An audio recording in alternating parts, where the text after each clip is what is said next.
புதுக்கோட்டை மாநகராட்சிக்கு உட்பட்ட சந்தப்பேட்டை பகுதியில் தமிழ்நாடு காட்டுநாயக்கன் சமூக சீர்திருத்த சங்கம் பொதுக்குழு கூட்டம் மாநில தலைவர் சின்னையா தலைமையில் நடைபெற்றது.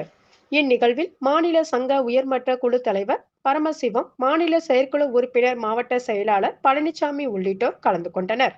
தமிழகம் முழுவதும் உள்ள சங்க நிர்வாகிகள், பொறுப்பாளர்கள் ஏராளமானோர் கலந்து கொண்டனர்.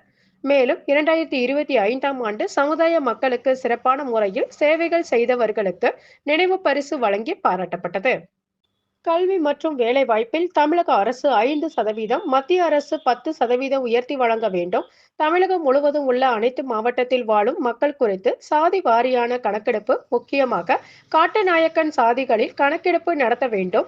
தமிழக அரசால் வழங்கப்படும் நலத்திட்டங்கள் காட்டுநாயக்கன் மக்களுக்கு சென்று சேர நடவடிக்கை கோரி பொதுக்குழு தமிழ்நாடு முதல்வர் அவர்களிடம் கோரிக்கை வைக்க வேண்டும் உள்ளிட்ட தீர்மானங்கள் கூட்டத்தில் நிறைவேற்றப்பட்டது.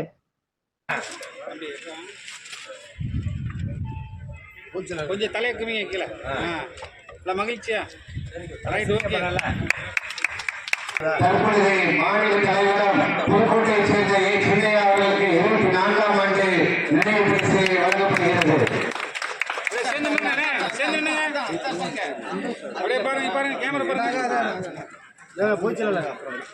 வருடம் தமிழ்நாடு காட்டுநாயக்கன் சமூக சீர்திருத்த சங்கத்தை செம்மையான முறையில் வழிநடத்தி சாதனை படைத்தவர்கள்